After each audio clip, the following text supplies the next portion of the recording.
women ফিলটো আহি আছে মানে গম পাইছেনে ডেঞ্জাৰ ফিল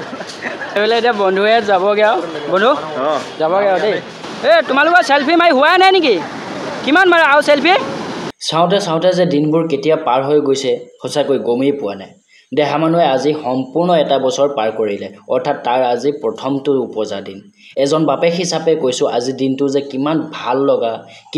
ভাল লগা অনুভৱ ভাষাৰে হয়তো মই আপোনালোকক বুজাব নোৱাৰিম দেহা মানুহ বাৰ্থডে বুলি বন্ধুহঁত বহু দূৰৰ পৰা ওলালহি দেহা মানুহৰ উপজা দিনটো সুন্দৰকৈ উদযাপন কৰিম বুলি আৰু আমি খুব সুন্দৰকৈ দিনটো উদযাপন কৰি পিছদিনা অলপ ফুৰিবলৈ বুলি কেৰেলাস্থিত কুজিকুট বীজলৈ বুলি অলপ ফুৰিবলৈ ওলাই আহিলোঁ এইবিলাক দেখিছে না পুৰা মানে এই সাগৰখন মানে পুৰা ইমান ধুনীয়াকৈ ঢৌটো লৈ আহে দেখিছে না ওহ মাই গড কেতিয়াবা ওলাই আহিব লাগে দিয়কচোন তাতে আকৌ বন্ধুহঁত দেহা মানুহ বাৰ্থডে বুলি ইমান দূৰৰ পৰা আহিছে অলপ ফুৰাবলৈ নিয়াও হ'ব ভালো লাগে দিয়কচোন এনে মনোমোহা ঠাইলৈ কেতিয়াবা ওলাই আহিলে যত যিমান দুখ কষ্ট ভাগৰ চিন্তা সকলোবোৰ দূৰ হৈ যায় পিছে ইহঁতক দেখিছেনে মিছা নকওঁ কিন্তু দেই আৰু কাৰোবাৰ গাত লাগিব পাৰে বেয়াও নাপাব দেই মাইকী মানুহৰ চেলফি ভিডিঅ' এইবোৰৰ প্ৰতি কিন্তু হাবিয়াসটো বহুত বেছি বুলি ক'লেও বহলাই কোৱা নহ'ব আনফালে কিন্তু মোৰ আকৌ সাগৰৰ ঢৌৱে জোতাযোৰ বৰবাদ কৰি পেলালে তোমালোকৰ চেলফি মাৰি হোৱাই নাই নেকি কিমান মাৰা আৰু চেলফি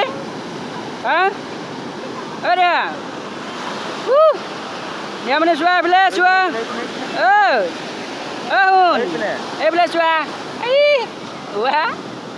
তাকে বেলুনটো লাগে চাগে এইটো লোৱা আমি ধুনীয়াকৈ ফটো উঠিম দেই দেবা দিবানে আৰু আমাৰ ৰুমৰ পৰা কুজিকুট ব্ৰীজলৈ বাছত গ'লে প্ৰায় ২.৫ ঘণ্টামান লাগি যায় আমি বাছতে আহিছিলোঁ বাৰু সেয়েহে ৰাতিপুৱা আহাৰ গ্ৰহণ নকৰাকৈ সোনকালে ওলাই মেলি গুচি আহিলোঁ ইয়াত আহি দেখিছোঁ বহুত ভোক লাগিছে বহুত ঘূৰাও হ'ল বন্ধুৰ লগত বহুত কথা পতাও হ'ল ধেমালি কৰিলোঁ দুখৰ কথা যে ব্ৰীজৰ ওচৰত কোনো ধৰণৰ ভাল হোটেল পোৱা নাযায় ফাষ্টফুডৰ বাহিৰে সেয়েহে এতিয়া এখন অ'টোত ডাঠকৈ পাণজোপা দি থেপাথেপিকৈ গোটেই ৬টা বহি আহি আছোঁ হোটেলৰ দিশে বুলি ক'ব লাগিব খাই বৈ বন্ধুহঁতকো বিদায় দিব হ'ব যিহেতু তেওঁলোক এনাকুলমত থাকে কৰ্মসূত্ৰে তালৈ গুচি যাব আকৌ অৱশেষত ষ্টেচনৰ ওচৰতে এখন হোটেলত সোমাই চিকেন বিৰিয়ানীটো ডাঠকৈ মাৰি দিছোঁ দেই কিন্তু বেয়া চেয়া নাপাব ৰাইজ চুচি বাচি মাৰিছোঁ কিন্তু দেই যিহেতু ৰাতিপুৱাৰ পৰা একো খোৱা নাছিলোঁ দিনটো ঘূৰি পকি বহুত ভোক লাগি আছিল খাই বৈ হৈ গ'ল ইফালে বন্ধুহঁতক ষ্টেচনত থ'বলৈ বুলি আহিলোঁ বেয়াও লাগিছে বন্ধুহঁত যাবগৈ কি কৰিব এতিয়া উপায় নাই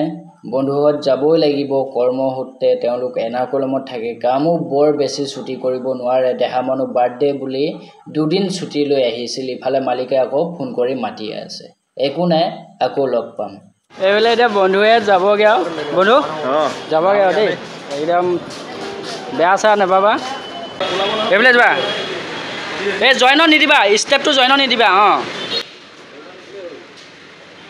আকৌ তাত নামোতে জইনত খোজটো নিদিবা আকৌ ডাইৰেক্ট সেই মেইন ছিটখন যে আছে যে এইটোত বগাকৈ দেখিছা নাই সেই তাত দিবা এই ষ্টেপটো তুমি যোনটো ভৰি দিয়া আছে নহয় সেই ষ্টেপটো সমান হ'বলৈ দিবা সেইটো ভিতৰলৈ সোমাই যাওঁতে তুমি পটকৈ নেপাই হৈ দিবা মানে চুমিয়ে আগে পিছে এস্কেলেটৰত উঠিয়ে পোৱা নাই সেইবাবে শিকাই গৈছোঁ যিহেতু তাই ইয়াৰ আগৰটোত উঠোতে অলপ এক্সিডেণ্ট হৈয়ে গৈছিল মানে অলপ খেলি মেলি কৰি দিছিল ইফালে আকৌ শেষবাৰৰ বাবে বন্ধুৱে দেহা মানুহক লৈছে ওমলাইছে বন্ধুৰ চাগে এৰি দিবলৈ মনে নাছিল ইফালে আকৌ অলপ সময়ৰ অপেক্ষাৰ অন্তত আহি গ'ল ৰেলগাড়ীখন যিখনত এতিয়া বন্ধুহঁত যাবগৈ কিন্তু মানুহ দেখিছেনে ইমান ভিৰ চিট পোৱাটো কিন্তু অসম্ভৱ মানুহ বহুত ভিৰ কৰে চাগে তামাম ভিৰ